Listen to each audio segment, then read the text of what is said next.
Hola, están entrando al módulo de tratamiento de las espondiloartritis. Un tema bien interesante que ha venido cambiando en los últimos años con el advenimiento de nuevas opciones terapéuticas para nuestros pacientes con espondiloartritis. Soy Daniel Fernández Ávila, médico internista, reumatólogo, epidemiólogo clínico, y es un gusto tenerlos ustedes acá en este módulo de nuestro curso DITER, Diagnóstico Temprano de Enfermedades Reumáticas.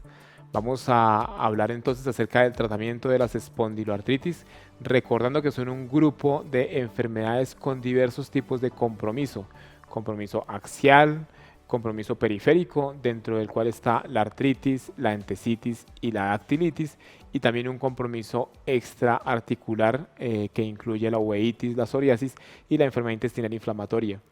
Dependiendo de en cuál momento del tiempo y en qué tipo de compromiso tenga el paciente, se define una u otra alternativa terapéutica para los pacientes.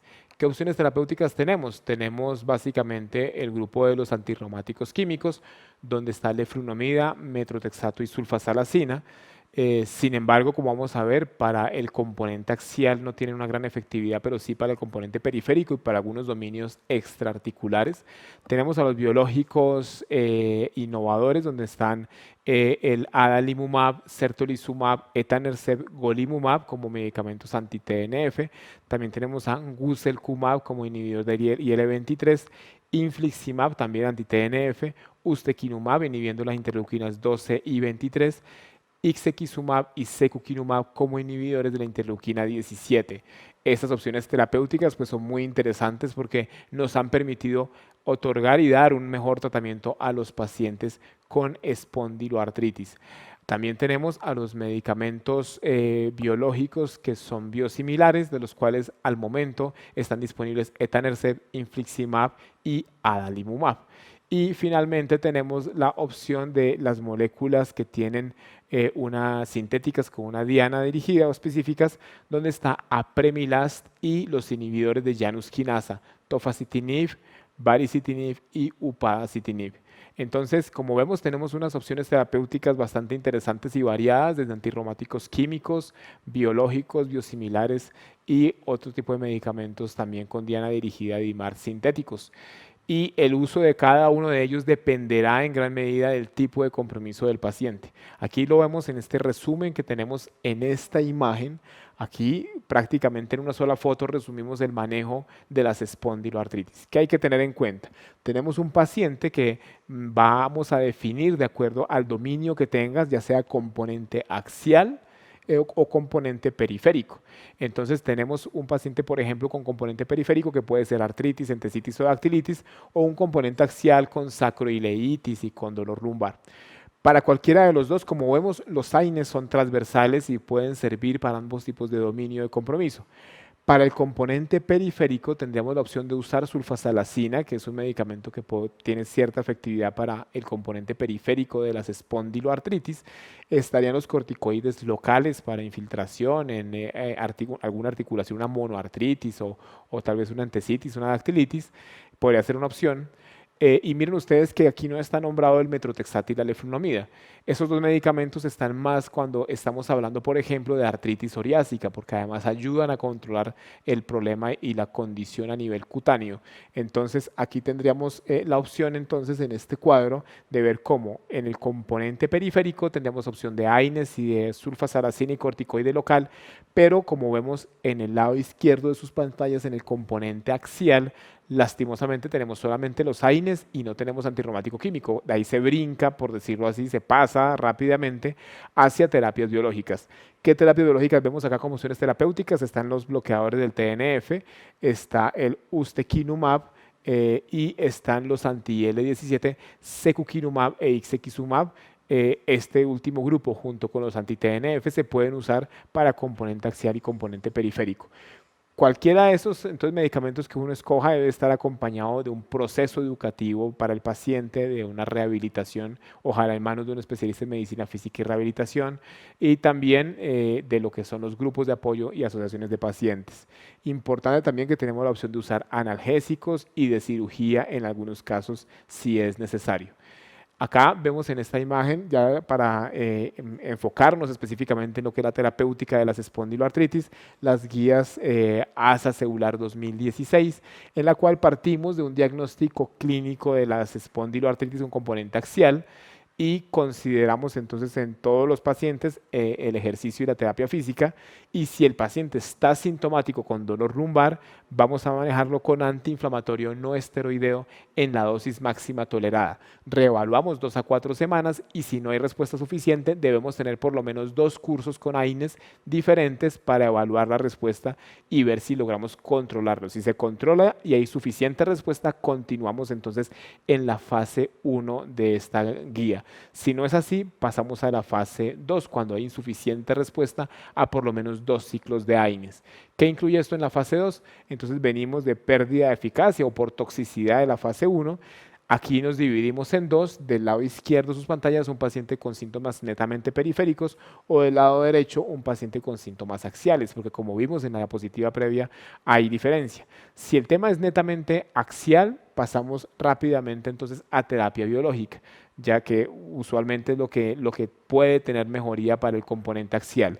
Como esta guía es 2016, aquí se habla inicialmente de usar una terapia anti-TNF. Sin embargo, ya con evidencia reciente, tenemos la posibilidad de usar inhibidores de interleuquina 17, puesto que secukinumab fue el primero de los IL-17 que mostró evidencia en componente axial de espóndilo, al igual que ixekizumab.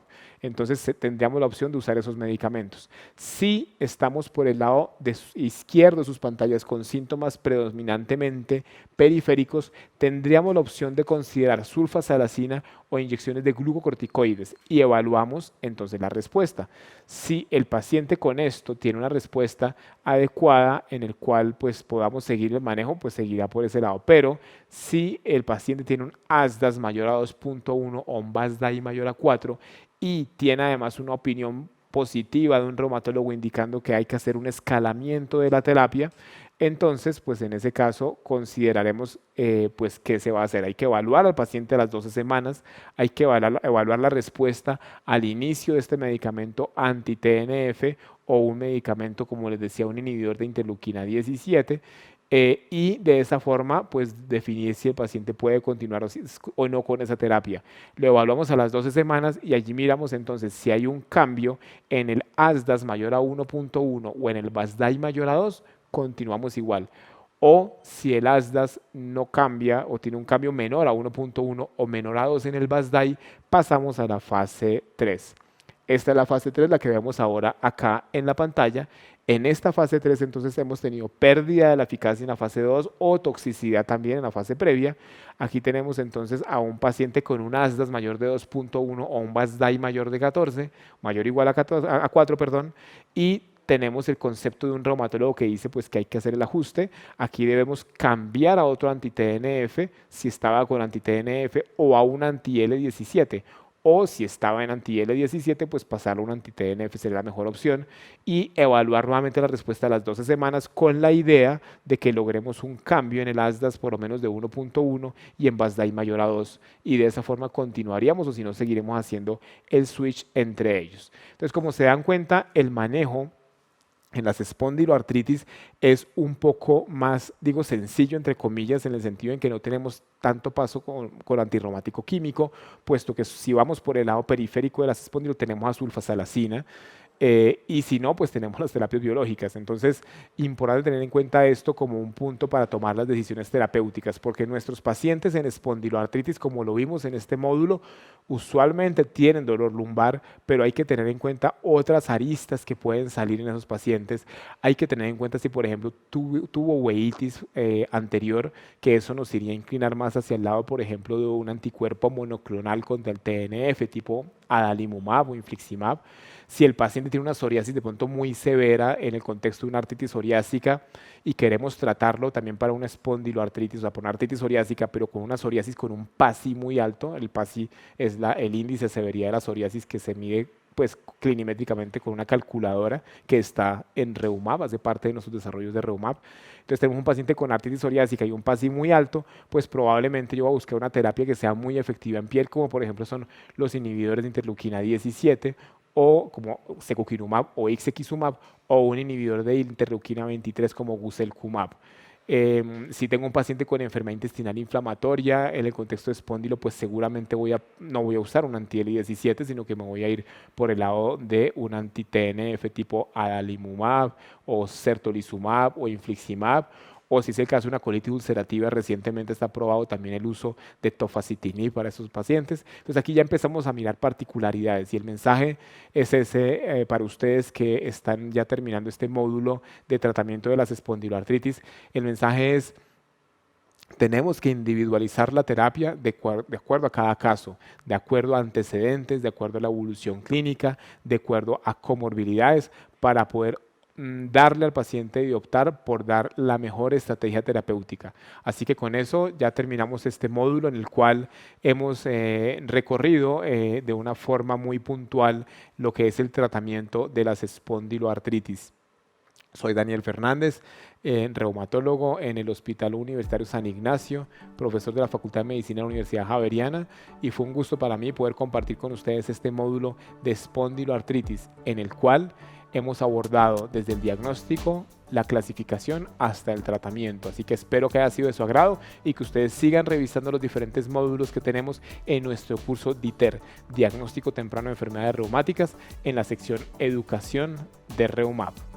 Gracias por ver este producto educativo.